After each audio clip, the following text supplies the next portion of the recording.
area requirement of the flat. Mr. Gupta, medical facilities, I'm guessing, would be of paramount importance and perhaps the clincher when it comes to someone buying into a retirement home. What all are you offering?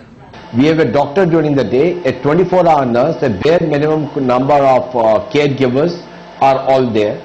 There is a for them, their consultation room and other. In addition to that, we have a high dependence care room, about depending on 5 to 8, depending on the size, where a person can be shifted in case he gets horizontal and bedridden.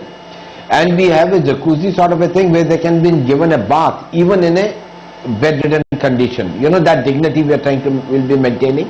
And we have emergency alarm pull cord in the bathrooms and buttons in the rooms, so that the emergency, one does not have to wait or call someone. There's an instant message that is there to the control room, which is near the reception, that there's an emergency.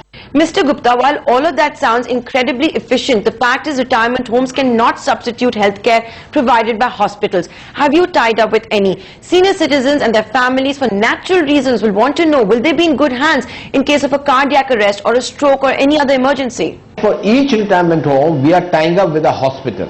Now in Jaipur, for example, we tied up with Fortis, who will give the doctor, the nurse, the medical care, an ambulance for 24-hour care, rush in case of an emergency. We have with Bangalore, we have tied up with Narayana Hridyalaya, and all these hospitals are tied up, keeping the proximity and the driving distance and the fact that the golden hour, the treatment must start in the golden hour, as the doctors say. For Gurgaon, we are in dialogue with 2-3 other hospitals, which we will be tying up shortly. Fair enough, so locations of your projects are also being guided by proximity to hospitals.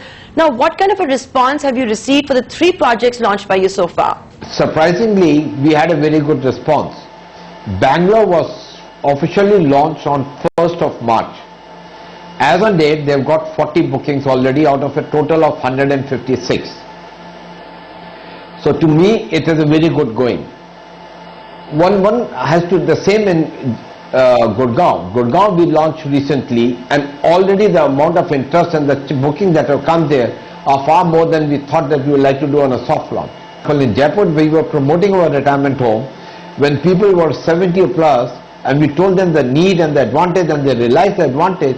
They said, hey, there is a property available, it gives less facility, but I am going to take that. I am not going to wait for your construction. So the demand goes up as the construction speeds up. The closer you are to the finishing curve, the faster is the rate of sale. This is unlike the rest of the property business, where you try to pre-book and all and then construct. Mr. Gupta, it's no hidden secret that banks don't like to give loans to senior citizens or retired people. So have you tied up with any financial institutions to provide loans to customers? The Ministry of Home Affairs has got a bank called Rapco Bank, and they've got a home loan company called Rapco Home Loan Company. They are giving loan to the elders for financing of a retirement home, but the cap there is 75 years age for repayment. To me, there are only 2 things that are relevant here that I must add. One, if the children can buy and take a loan, these are small EMIs for them, stretch over 25 years. After all, they are going to inherit it. The other thing is, and I think we need to have some via media where a person can get this into an aspirational product, flog off his existing asset and buy a financing. So then one needs a bridge finance, which are the facilities which some of the banks are giving. It's an educated guess, but I'm assuming that you will charge an additional fee for all the medical facilities being provided, plus perhaps even a maintenance fee. How much is that? See, a normal society charges are about 2.5 to 3 rupees a square feet. And for trying to make it more uniform, I'm going to talk in square feet like a property developer, but unfortunately that's the only way I found that we can talk about it. So 2.5 to 3 rupees is what the normal society charges. Now what we have done is the cost of the medical, which is the doctor, the 24-hour nurse, the physiotherapist, the kitchen staff, and all the well-being costs, the time pass activities, all that put together would be between a bracket of 5.5 to 6 rupees.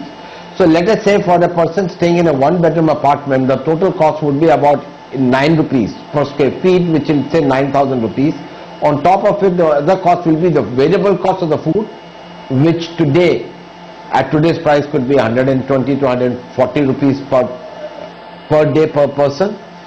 That is only the variable cost, because the cost of the salaries and all have already been factored into the monthly charge. That plus the electricity and the medicines would be the other cost that the person will have to incur.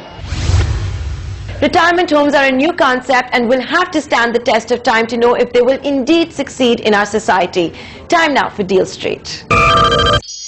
Things are not going right for the Mumbai-based flamboyant industrialist Yash Birla. He's under the scanner of both the police and the tax authorities, and his companies have defaulted on payments. CNBC TV 18 learns exclusively that his group's real estate arm has sold off an old South Mumbai property for 200 crore rupees. My colleague Manasvi Gilani tries to find out more on that deal and what Birla intends to do with the proceeds. He's been in the news for all the wrong reasons. But finally, Yash Birla has managed to strike it right with a property deal. Sources tell CNBC TV 18, Birla's real estate entity, Birla Infrastructure Limited, has sold off the tenanted South Mumbai property located in Tardev to a city-based developer, Nahar Group. The group has been around for 3 decades, but Nahar's fortune spin pleasantly after the group built the iconic Amrit Shakti project in Chandivli, Powai region. This 125-acre integrated township with world-class amenities stood firm against the famous Hiranandani Gardens, which had almost become a synonym to Powai. Nahar's other projects underway include in the areas in the outskirts of Mumbai, but this will be its first redevelopment in South Mumbai. The 5-story building is spread over 2 acres of land parcel, which Nahar Group will redevelop to transform it into a high residential complex. Sources add that the deal has been concluded, but it will take Nahar about a year or 2 to commence construction. Nahar Group is understood to have paid a price between 200 to 250 crore for the property, which is roughly about 20,000 to 25,000 per square foot, way below the current market rates if compared to the other properties in the vicinity.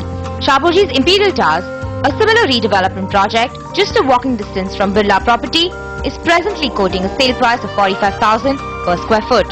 Also, the 1-acre Cadbury House property at Mahalakshmi, which is a kilometre away, was sold to a diamond merchant for self-consumption for a whopping 350 crore. That is about 55,000 a square foot just 3 months ago. Which brings us to the question, what will Yash Birla use the proceeds of the sale for? Yash Birla is not only under the scanner with Income Tax Department last month, raiding at least 20 of his group offices for alleged tax evasion, but also under investigation of the Economic Offence Wing (EOW) of Mumbai Police for default on repayments of fixed deposits by Birla Power Solutions, a group company. It's still not clear if the group will be diverting funds received from the sale of this property to repay investors.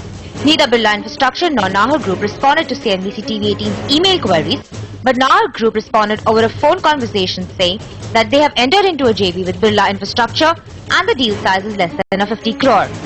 But tenants did confirm to us that they have received a letter from Nahar Group intimating them about this development and also asking them to be prepared to vacate the premises. In Mumbai, Manasvi Gilani. Well, on that note, we're going to slip into a short break. On the other side of Prime Property, we answer viewer queries on Property Doctor this week with Investors Clinic. Stay tuned.